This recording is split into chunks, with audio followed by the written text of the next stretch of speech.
Salam alaikum wa rahmatullahi wa barakatuh. Alors bienvenue à vous. Alors dans cette vidéo je voulais évoquer, est-ce qu'il est étonnant que Dieu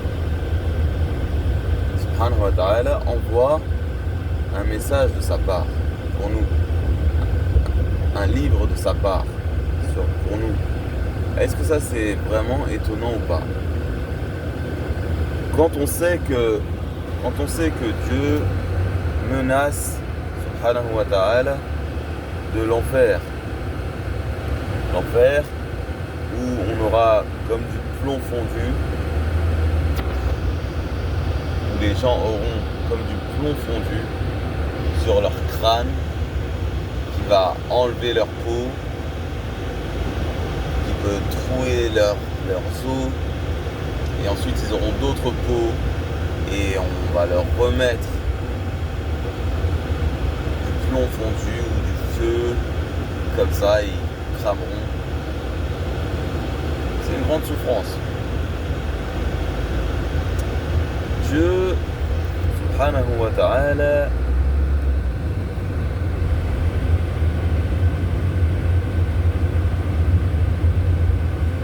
est-ce qu'il va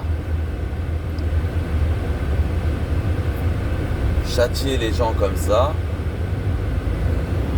sans qu'ils ne leur disent, sans qu'ils ne les préviennent, sans qu'ils ne les avertissent, sans qu'ils ne leur expliquent et sans qu'ils ne leur disent ce qu'ils doivent faire pour ne pas avoir ce châtiment-là? Est-ce que vous pensez que Dieu subhanahu wa ta'ala dans sa grandeur, il va punir comme ça, sans prévenir, sans avertir, sans expliquer?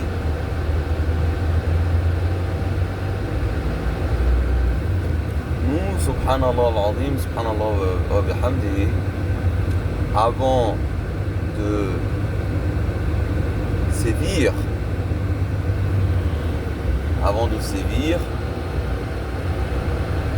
souvent on donne des avertissements par grandeur d'âme, entre guillemets. Par grandeur, on donne un avertissement. Là, je t'avertis que ça ne peut pas se passer comme ça. Je t'avertis que tu risques de subir cela de ma part si tu fais ça. Je t'avertis une fois, deux fois, et ensuite on sévit s'il n'y a pas de changement général. D'accord? Généralement. Que ce soit, d'accord? Soit avec nos partenaires,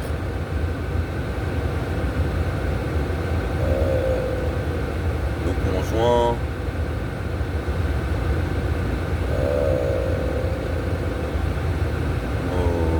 nos partenaires par exemple commerciaux, que ce soit avec par exemple le gouvernement, l'État peut laisser, ou la justice, ou les juges peuvent laisser, voilà, si c'est la première fois, on peut laisser, mais attention à la seconde, on avertit. On te laisse un moment de répit. Quand on fait cela, ou on avertit, on fait cela par grandeur d'âme. Par grandeur d'âme, on va pas sévir directement. Qu'en est-il du plus grand? Le plus grand, c'est Allah Azza wa Jal. Et on a Nuh alayhi salam qui faisait la prêche à son peuple, qui appelait son peuple à adorer Allah Azza wa Jal. Et Nuh alayhi salam, il dit à son peuple cela, ou ce qui s'approche de cela: Ajibtum,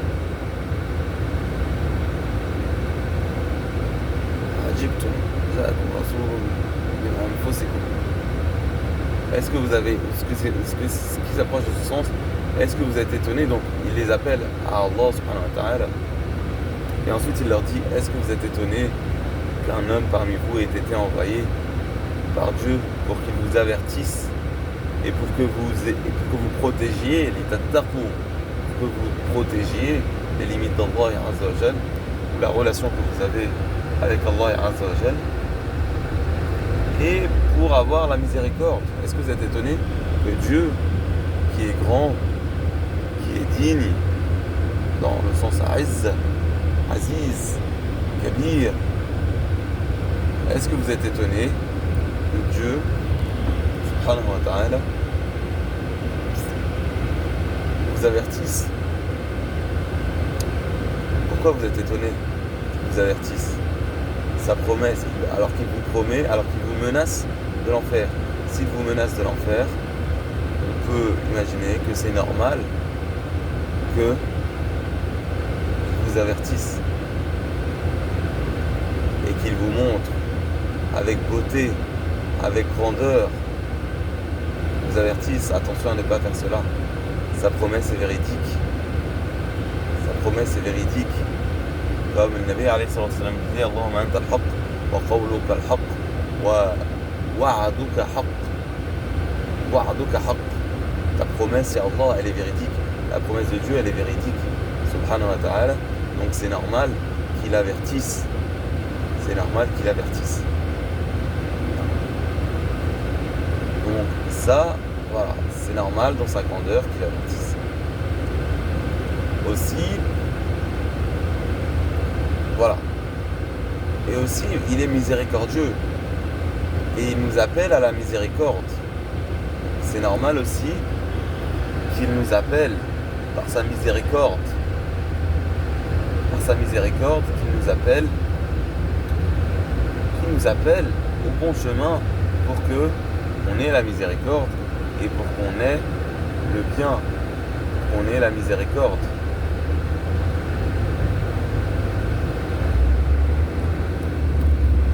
C'est tout à fait normal.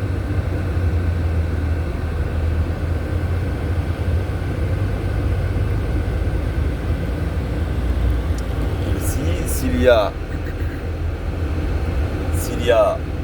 la promesse d'une grande récompense, un paradis où il y aura les délices, la beauté, les belles femmes, la belle épouse, pure, azwajun mutahhara, des pures épouses, d'une grande beauté, qui chante. Quand elle chante, c'est splendide.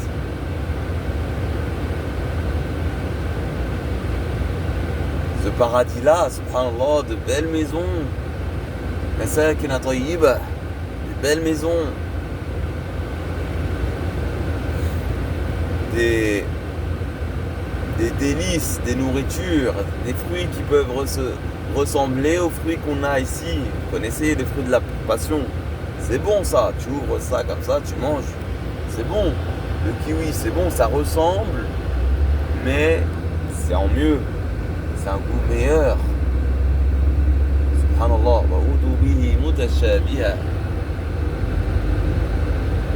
Etc. etc. Des volailles comme on aime, mais en mieux que ce bas monde-là. Alors, subhanallah, parmi tout ça, c'est normal aussi qu'Allah subhanahu wa ta'ala nous indique comment faire pour avoir ça. Comment faire pour avoir ça? Pour qu'on agisse en bien. Pour qu'on agisse en bien. Et pour qu'on vise cela, subhanallah. Et pour qu'on agisse en bien. ليبلوكم أيكم أحسن عملا. Pour qu'on agisse en bien. Subhanallah. Là encore, la promesse d'Allah est véridique. Subhanallah. Donc, est-ce qu'il est étonnant que Dieu, subhanahu wa ta'ala, nous envoie un livre, nous envoie un messager pour nous expliquer ce qu'on doit faire pour avoir ça? C'est pas vraiment étonnant de la part d'un Dieu miséricordieux comme Allah subhanahu wa ta'ala, un Dieu bon comme Dieu subhanahu wa ta'ala. Ce n'est pas étonnant, subhanallah al-azim, subhanallah. Et on peut s'y attendre. En outre, subhanahu wa ta'ala, ce n'est pas étonnant aussi qu'il nous explique aussi qui il est. Là maintenant c'est le bon goût de la foi qui nous explique qui il est, subhanahu wa ta'ala. Là c'est l'adoration avec Allah subhanahu wa ta'ala. Là c'est l'amour d'Allah subhanahu wa ta'ala. Là c'est la connaissance d'Allah subhanahu wa ta'ala. La connaissance d'Allah et la connaissance de soi. La connaissance d'Allah subhanahu wa ta'ala. Et la connaissance de soi, puisqu'on a été créé par Allah subhanahu wa ta'ala.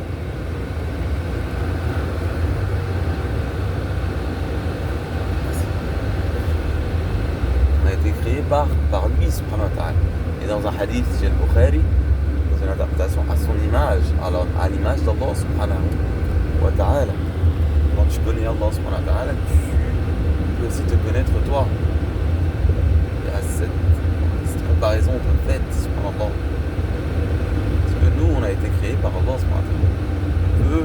Voilà, cette grandeur d'âme qu'on peut avoir, parfois, alhamdulillah, grâce à Allah subhanahu wa ta'ala, ça vient d'Allah subhanahu wa ta'ala. Cette grandeur de personne, je dis. Quand tu es généreux, quand tu es clément, quand tu es miséricordieux, quand tu veux le bien pour autrui, quand tu veux enseigner à autrui, subhanallah. Quand tu veux le sauver, quand tu as cette miséricorde, tu veux le sauver. Tu veux le sauver. Tu veux qu'il soit épargné de la souffrance au prochain. Cette miséricorde-là, tu veux l'épargner de la souffrance. Et ça, c'est l'islam. Man la yarham la yurham. Yarhamu man fil ard, yarhamkum man fis sama. Soyez miséricordieux envers ceux qui sont sur terre, et celui qui est au ciel sera miséricordieux. Donc, espérez que autrui soit épargné de souffrance. Subhanallah. Épargné de la souffrance.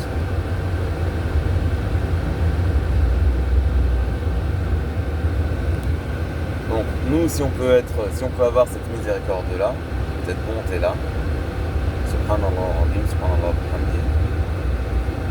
il faut que, voilà, c'est normal que Allah subhanahu wa ta'ala ait cette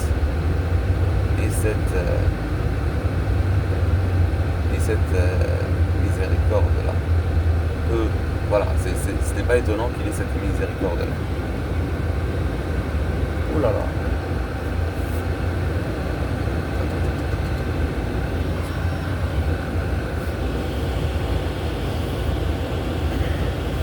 Alors, voilà. Donc voilà, donc, est-ce qu'il est étonnant? Voilà, il n'est pas étonnant aussi qu'Allah subhanahu wa ta'ala se décrive à nous par sa bonté, par sa grandeur. Mais pas totalement.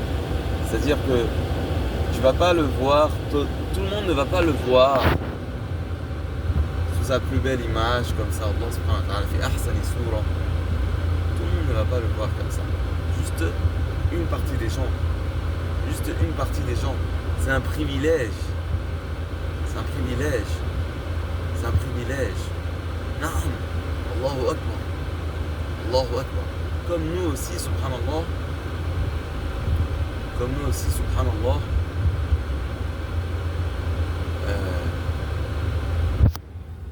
Pas ce privilège à tout le monde de le voir, etc.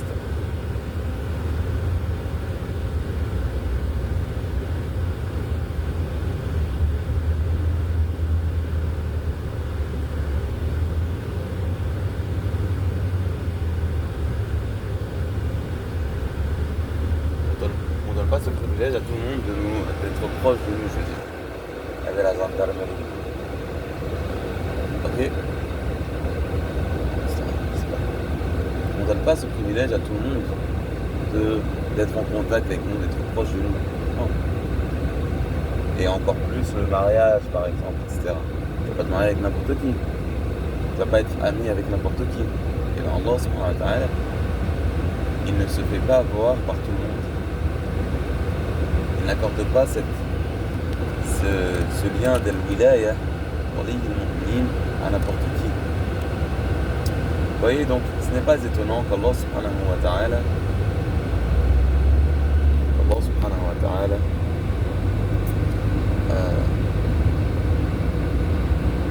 envoie un message.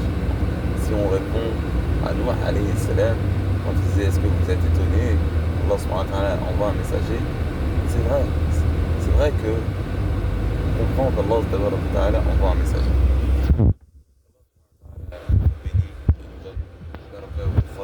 السلام عليكم ورحمة الله وبركاته يا مؤمنين الحمد لله